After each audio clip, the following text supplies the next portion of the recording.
이런 고려인 환관들을 비롯해 당시 원조정에서 활발히 논의되던 입성론, 즉 고려를 없애고 원나라의 직속성으로 만들자는 논의를 막기 위해 고려 정부까지 기왕후의 황후 책봉에 발빠르게 움직였다.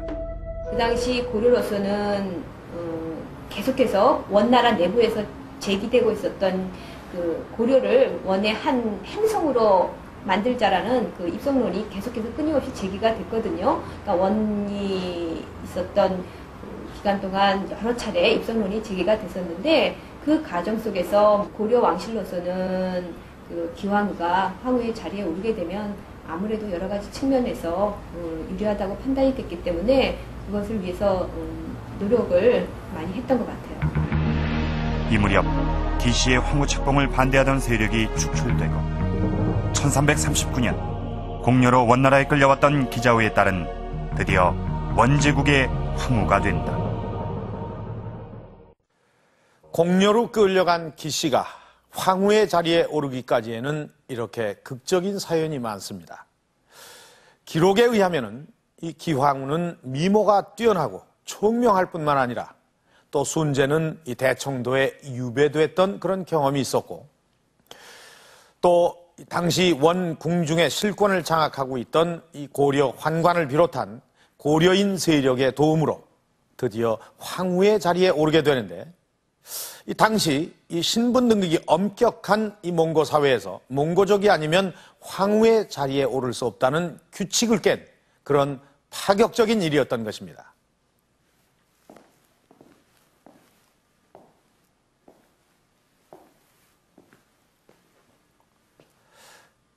이후 25년간 이 기황후는 제2황후의 자리에 있다가 1365년 제1황후가 세상을 뜨자 다시 제1황후의 자리에 오릅니다. 그러나 제2황후의 자리에 있으면서부터 이 기황후는 제1황후를 제치고 30여 년간 최고의 권력을 장악하고 행사를 합니다. 자, 이렇게 30여 년이란 오랜 기간 동안 고려 여인이 원나라 황실의 주인으로 머물게 되자 그 영향은 단순히 정치적인 부분에만 그치지가 않습니다. 자, 지금 보시는 이것은 이 원나라 후기 무덤에서 나온 흙인형입니다. 즉 토용입니다. 그런데 이 토용을 자세히 살펴보면 이 입고 있는 옷이 이 위아래가 나뉘어져 있는 치마 저고리 차림입니다. 이것은 우리식이죠. 그런데 원래 이 몽고식의 전통적인 복식은 이렇게 위아래가 나뉘어져 있는 치마 저고리 형태가 아니라 아래 위가 하나로 붙어 있는 원피스의 형태가 바로 전통적인 복식인 것입니다. 그렇다면 이 원나라 후기 무덤에서 나온 이 흙인형은 왜 고려식의 치마 저고리 차림을 하고 있는 것일까요?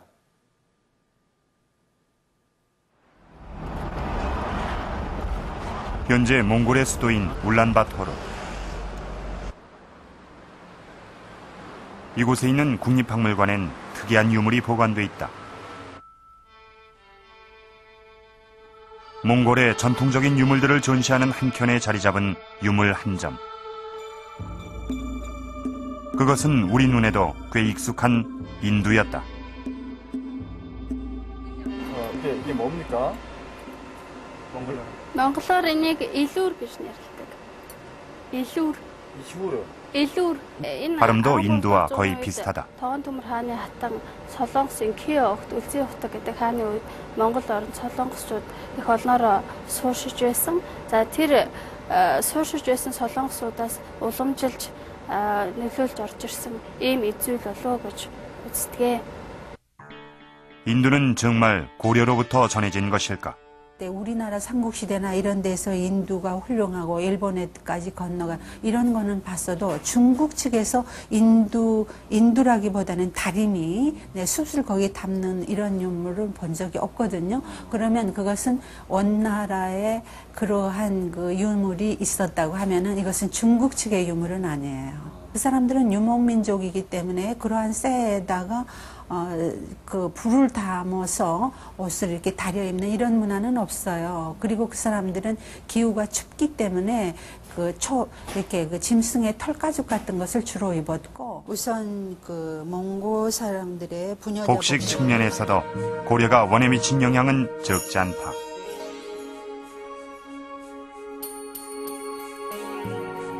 원대벽화에서 나타나는 몽골의 전통적인 복식을 보면 모든 옷들이 아래 위가 하나로 붙은 양식이다. 상의와 하의를 연접한 이런 의상을 입는데, 그래서 남녀 다 양식이 똑같은 포형식의 옷이 몽고족 원나라 사람들 상층 계급의 복식의 옷의 특징이거든요. 그리고 더 춥기 때문에 또 거기에다가 깃에다가 온견이라든가 뭐 이런 거를 껴입거나 반소매, 반비 같은 것을 덧입는 것이 이 사람들의 특징인데, 그런데 원의 후기가 되면 이런 전통적인 몽골 복식에 변화가 나타난다. 당시 벽화와 무덤 속 흙인형들은 아래 위가 나뉘어진 치마 저고리를 입고 있다. 특히 위저고리 선이 길게 허리선까지 내려와 있다. 몽골의 전통 복식이 아닌 이런 옷차림은 어디에서 온 것일까?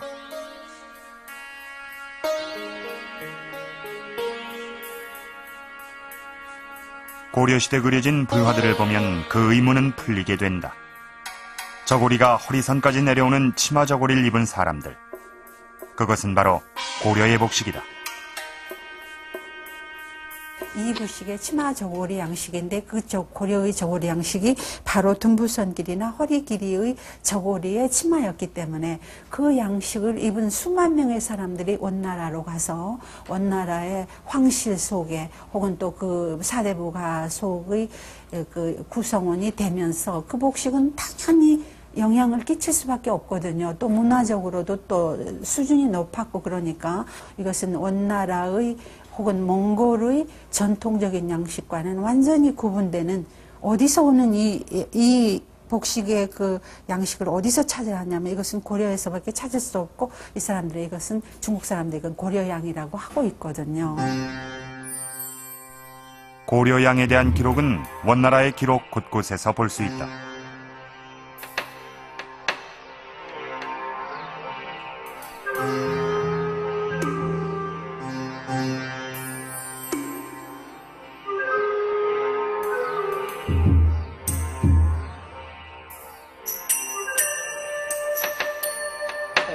高丽样在中国历史上是个特殊名词，就是说高丽的女性的服装样式。这主要是由于齐皇后为代表的高丽的这些宫女，她们带来的。当时呢是首先从皇宫里就特别流行，因而元朝末年的诗人和明朝的末年的诗人都在诗里头多次写了高丽样。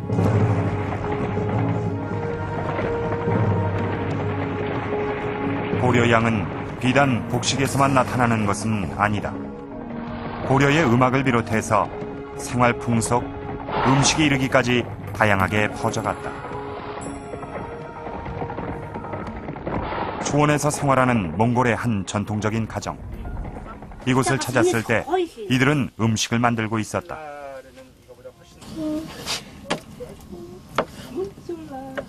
밀가루에 설탕을 넣고 기름으로 튀겨낸다는 미시카. 전통 음식인 버브의 한 종류다. 중간에 칼집을 내고 꼬아내는 과정이 우리의 전통적인 한과 매작과를 만드는 과정과 닮아 있다.